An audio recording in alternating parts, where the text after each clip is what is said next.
Naslov današnjega branja je Zametki poklicanosti.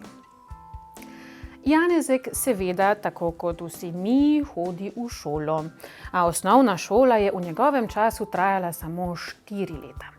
Čas hitro teče in po končani osnovni šoli zaprosi svojega očeta Franca, ki je sicer zelo strog, če se lahko vpiše na klasično gimnazijo. Oče ga resno pogleda in z ostrim glasom vpraša, zakaj? S prodornim očetovim pogledom soočen 10-letni Janezek je ves zmeden, a kar iznenada dobi čuden preblisk, za katerega še sam ne ve, od kod se je pojavil. Izstreli: hočem biti misijonar na Kitajskem.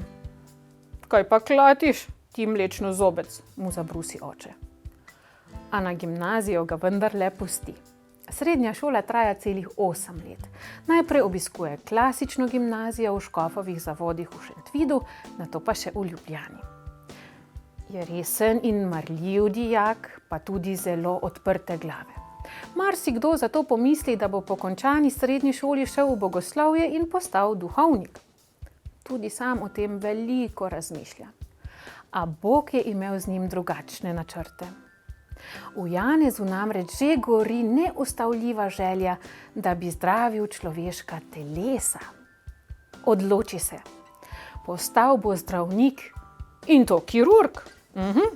Ob koncu svojih srednješolskih let zato reče Janezu Oražmu, ki pozneje postane profesor na Teološki fakulteti in rektor semenišča v Ljubljani: vi boste zdravili duše, jaz pa telo.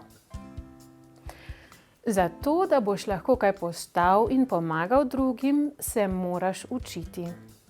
In naloga danes je: bodi priden, uči se, delaj domačo nalogo in ne išči izgovorov, sploh v teh časih, ko smo doma in se šolamo od doma. Lepo bodite in se vidimo jutri.